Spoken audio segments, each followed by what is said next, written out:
Hello guys, welcome back to my YouTube channel. അപ്പോൾ നമ്മുടെ എന്നത്തെയും പോലെ രാത്രിക്കത്തെ മാത്രം ഇല്ല, ബാക്കി എല്ലാ പരിപാടികളും എന്തൊക്കെയാണ് ഇന്നത്തെ വീഡിയോ. അപ്പോൾ ഞാൻ ഫുൾ വീഡിയോ എടുക്കാമെന്ന് വിചാരിക്കലുണ്ട്. പക്ഷേ ഞാൻ വിചാരിച്ചു രാത്രിക്കത്തെ വീഡിയോ ഇനി മുതൽക്ക് ഇടണ്ട, രാവിലെ തൊട്ട് വൈകുന്നേരം വരെ എന്തൊക്കെ ചെയ്യണമെന്ന് വെച്ചാൽ അത് മാത്രം ഇടാമെന്ന് ഞാൻ കരുതി. അപ്പോൾ രാവിലെ ഞാൻ ചായയൊക്കെ കുടിച്ച് കുളിയും തിരുമ്പലും ഒക്കെ കഴിഞ്ഞ് ചായ കുടിച്ചപ്പം ഇന്ന് പൊറാട്ടയും മുട്ടക്കറിയായിരുന്നു.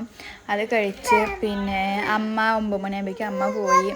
അപ്പോൾ ഞാൻ അതിന് മുന്നേ പറഞ്ഞിട്ടുണ്ടെങ്കിൽ ഞാൻ 2 ദിവസം എന്നല്ല, കുറച്ച് ദിവസമായി വീട്ടിലേക്ക് വന്നിട്ട് എന്നുള്ളത് ഞാൻ പറഞ്ഞിട്ടുണ്ട്.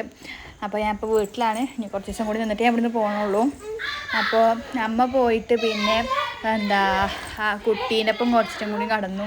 ഇന്നിപ്പോൾ നേരത്തെ നീച്ചു, എന്നും 12 മണിക്ക് നീക്കണ കുട്ടി ഇന്നിപ്പോൾ 10 മണിയാകുമ്പോഴേക്കും നീച്ചു. എന്താ അറിയില്ല, ഓൻ്റെ പപ്പ എന്താ വന്നിരുന്നു. ഇനിയിപ്പോൾ അത് ആദ്യമേ അറിഞ്ഞും കൊണ്ടാണോന്നും അറിയില്ല. അപ്പോൾ ഇത് 10 മണിക്ക് നീച്ച് പിന്നെ അതിൻ്റെ ഡ്രസ്സൊക്കെ ഊരിക്കൊടുത്ത് പാമ്പേഴ്സൊക്കെ രാത്രി ഇട്ട് കിടക്കൽ. അപ്പോൾ മഴക്കായും കൊണ്ട് പാമ്പേഴ്സ് ഇട്ടിട്ടാണ് കിടക്കൽ. അപ്പോൾ അതൊക്കെ ഒന്ന് ഊരി ഒന്ന് പല്ലേപ്പിച്ച്. അപ്പോൾ എന്നും പല്ലേപ്പിക്കുന്ന വീഡിയോ ആയതുകൊണ്ട് ഇത് ഇന്നലെ എടുത്ത വീഡിയോ ഇന്ന് എടുക്കാൻ പറ്റിയിട്ടില്ല. അപ്പോൾ എന്നും നീപ്പിച്ച് തിന്നാൻ കൊടുക്കുന്നതിന് മുന്നേ അവന് പല്ലേപ്പിക്കും. അപ്പോൾ അതിന് ശീലമായിരുന്നു. 2 പല്ലെല്ലാം വെച്ചാൽ നമ്മൾ തേപ്പിച്ച് കൊടുക്കണം. കാരണം ഈ പാലൊക്കെ കുടിക്കണം കൊണ്ട് പാലൊക്കെ പല്ലുമ്മ ഒട്ടിക്കല പല്ല് പെട്ടെന്ന് കേടി വരും. അപ്പോൾ അതുകൊണ്ട് തന്നെ പല്ലൊക്കെ തേപ്പിച്ച്. അപ്പോൾ അത് ഇന്നലത്തെ വീഡിയോ ആണ് പല്ലേപ്പിക്കണത്. അത് കഴിഞ്ഞ് അവന് ഫുഡൊക്കെ കൊടുത്ത് അത് ഞാൻ വീഡിയോ എടുത്തില്ല. അത് ഇന്ന് അമൃതം പൊടിയാണ് കൊടുത്തത്. ഇന്നലെ റാഗിയാണ് കൊടുത്തത്, ഇന്ന് അമൃതം പൊടിയും ആണ് കൊടുത്തത്. അമൃതം പൊടി വെള്ളത്തിൽ കലക്കിയിട്ട് അതിൽ കുറച്ച് പാലൊഴിച്ച് അതിൽ കുറച്ച് കൽക്കണ്ട് ഇട്ടിട്ട് അങ്ങനെ കൊടുത്തു 10 മണിക്ക്. അത് കഴിഞ്ഞ് അവൻ പിന്നെയും കടന്നു തുടങ്ങി. അപ്പോൾ അപ്പോൾ ഒരു 12 ആയപ്പോൾ ഞാൻ പോയി ഫുഡൊക്കെ കഴിച്ചു. അപ്പോൾ ഇന്ന് മീൻ കൂട്ടാനൊക്കെ ഉണ്ടായിരുന്നു.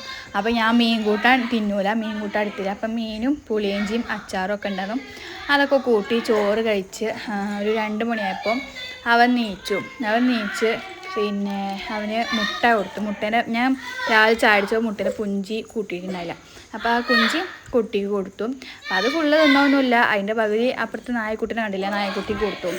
പിന്നെ പിന്നെ കഴിഞ്ഞ് വൈകുന്നേരം ആയപ്പം അതുവരെ ഇങ്ങനെ അവൻ്റെ ഒപ്പം കളിച്ചും കൊണ്ടിരുന്നു. കുറച്ച് വീഡിയോസ് എടുത്തിട്ടുള്ളൂ, ഫുൾ വീഡിയോസൊന്നും എടുത്തിട്ടില്ല. പിന്നെ കഴിഞ്ഞിട്ട് അവൻ്റെ ഒപ്പം കളിച്ചും കൊണ്ടിരുന്ന് പിന്നെ 4 മണിയായപ്പോൾ 4 മണിയല്ല 3:30 ആയപ്പോൾ ഞാൻ അമ്മ അടുത്ത് വിളിച്ചു ചോദിച്ചു, നമുക്ക് ചായക്ക് എന്തെങ്കിലും ഉണ്ടാക്കുകയല്ലേ ചോദിച്ചു. അപ്പോൾ അമ്മ പറഞ്ഞു, അമൃതം പൊടിയും കൊണ്ട് അട ഉണ്ടാക്കിക്കോന്നു കുട്ടിക്ക്. അംഗനവാടിയിൽ നിന്ന് കിട്ടിയ അമൃതം പൊടിയാണ്. അപ്പോൾ 7 പാക്കറ്റ് കിട്ടും. ആ 7 പാക്കറ്റും അവൻ കഴിക്കൂല. അപ്പോൾ അങ്ങനെ ഞാൻ ഇവിടെ വീട്ടിലേക്ക് കൊണ്ടുവന്ന് കൊടുക്കലാണ്. അപ്പോൾ അമ്മ അതുകൊണ്ട് എന്തെങ്കിലുമൊക്കെ പലഹാരങ്ങൾ വൈകുന്നേരം ഉണ്ടാക്കിയിട്ട് കുട്ടികൾക്ക് കൊടുക്കും. അനിയനുണ്ടല്ലോ, അപ്പോൾ അനിയത്തിക്ക് അനിയനും കൊടുക്കും. അത് ഞാൻ ഇന്ന് വന്നപ്പോൾ ഞാൻ അമൃതം പൊടിയും കൊണ്ട് അട ഉണ്ടാക്കാൻ കിട്ടും. അപ്പോൾ അമൃതം പൊടിയിൽ കുറച്ച് വെള്ളമൊക്കെ ഒഴിച്ച് അത് നല്ലോണം കുഴച്ച് അടയ്ക്ക് കുഴക്കുന്ന ഒരു പരിപാടിയല്ലോ, അങ്ങനത്തെ ഒരു പരുവത്തിൽ കുഴച്ച് നേരാക്കി. അത് കഴിഞ്ഞിട്ടാണ് ശർക്കര ഉരുക്കാൻ വേണ്ടി വെച്ച് ശർക്കര ഉരുക്കി. പിന്നെ കുട്ടി മടിയിലുണ്ടാകും കൊണ്ട് ഞാൻ ഇങ്ങനെ വർത്തമാനം പറയണത്. അത് കഴിഞ്ഞിട്ട് വാഴയില പൊട്ടിക്കാൻ വേണ്ടി പോയപ്പോൾ ഞങ്ങൾ തൊടിയിൽ തന്നെ വാഴ ഉണ്ടായിരുന്നു. അപ്പോൾ അവിടുന്ന് വാഴയില പൊട്ടിക്കാൻ വേണ്ടി പോയി. വാഴയില പൊട്ടിച്ച് വന്ന് അനിയത്തി പൊട്ടിച്ച് കൊടുന്നു. അവർക്ക് അനിയൻ സ്കൂൾ വിട്ട് വന്ന് പിന്നെ അവൻ നോക്കിക്കൊണ്ട് നിൽക്കുന്നിട്ട് അട ഉണ്ടാക്കുന്നത്. പിന്നെ അത് കഴിഞ്ഞിട്ട് അവൻ കുട്ടീനെ കളിപ്പിച്ചു. അവൻ കുട്ടീനെ അങ്ങനെ കളിപ്പിച്ചും കൊണ്ട് അങ്ങനെ നിന്നു. അപ്പോൾ ഞാൻ ആ നേരം കൊണ്ട് വേഗം അട ഉണ്ടാക്കി. അമ്മ 4:30 വരാനും. അപ്പോൾ അമ്മ വരുമ്പോഴത്തേനും അട ഉണ്ടാക്കാൻ കഴിഞ്ഞിട്ട് വേഗം അട ഉണ്ടാക്കാൻ നോക്കി. പിന്നെ നമ്മൾ കുഴച്ച് വെച്ചിട്ട് ഇലയിൽ പരത്തിയത്. അതിന് ശേഷം ശർക്കരയും തേങ്ങയും പാടെ മിക്സാക്കി. അത് ഞാൻ വീഡിയോ എടുക്കാൻ മറന്നതാണ്. അപ്പോൾ തേങ്ങ നമ്മൾ ചിരകി അതിൽ ശർക്കരേൻ്റെ വെള്ളം ഒഴിച്ച് മിക്സാക്കി അത് ഇതിൽ കൂടെ അങ്ങനെ ഇട്ടു.